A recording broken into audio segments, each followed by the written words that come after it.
மரியாதைக்கு எல்லா கதவுகளும் திறந்திருக்கும். ரொம்ப அற்புதமான ஒரு விஷயந்தான் இது.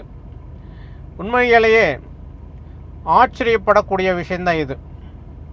வாழ்க்கையில் ஒவ்வொரு மனிதனும் தெரிஞ்சுக்க வேண்டிய ஒன்று என்னன்னா, எப்பொழுதுமே வாழ்க்கையில் மற்றவங்களுக்கு மரியாதை கொடுத்து பழகணும். அது சின்னவங்களாக இருந்தாலும் சரி, வயதுக்கு மூத்தவர்களாக இருந்தாலும் சரி, மரியாதைங்கிறது எல்லாத்துக்கும் பொதுவானதாக இருக்கணும். செல்வந்தனுக்கு ஒரு மரியாதை, செல்வந்தன் இல்லாதவனுக்கு ஒரு மரியாதைங்கிற மாதிரி இருக்கக்கூடாது. மரியாதைங்கிறது எல்லாருக்கும் பொதுவானது.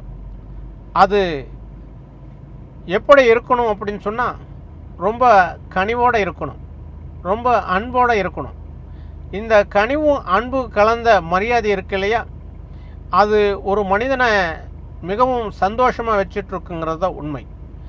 ஒரு மனிதனை சந்தோஷமாக வச்சிட்ருக்கிறது மட்டும் இல்லை, உங்களுக்கு எதிர்க்க நிற்கக்கூடிய மனிதனையும் மகிழ்ச்சி ஊட்டக்கூடிய விஷயந்தான் இந்த மரியாதை.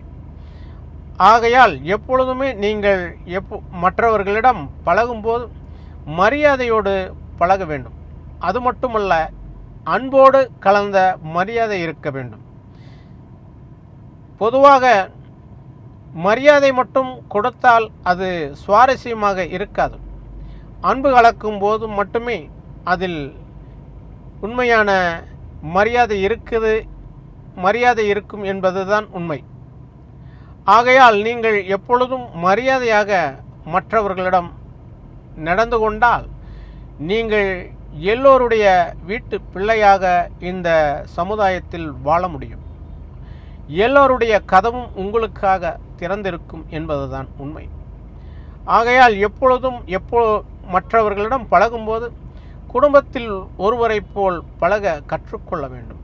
அப்படி கற்றுக்கொண்டால் எல்லாருடைய இதயத்திலும் நீங்கள் குடியிருக்க முடியும் என்பதுதான் உண்மை. வாழ்க்கையில் இந்த பிரபஞ்சத்தில் மனிதனாக பிறந்துவிட்டால் எல்லோரிடத்திலும் மரியாதையோடு பேசி பழக வேண்டும் என்பதுதான் உண்மை. அப்படி பழகும்போது நீங்கள் மட்டுமல்ல, எல்லோரையும் உங்களால் மகிழ்ச்சியாக வைத்து கொள்ள முடியும். அப்படி எல்லோரும் மகிழ்ச்சியாக இருக்கும்போது இந்த பிரபஞ்சத்தில் நீங்கள் தனித்துவமாக ஒரு மனிதனாக மற்றவர்கள் பார்வையில் இருப்பீர்கள் என்பதுதான் உண்மை. ஆகையால் அன்புடன் கலந்த மரியாதையை பேசி மற்றவர்கள் இதயத்தில் குடியிருக்க கற்றுக்கொள்ளுங்கள். நன்றி.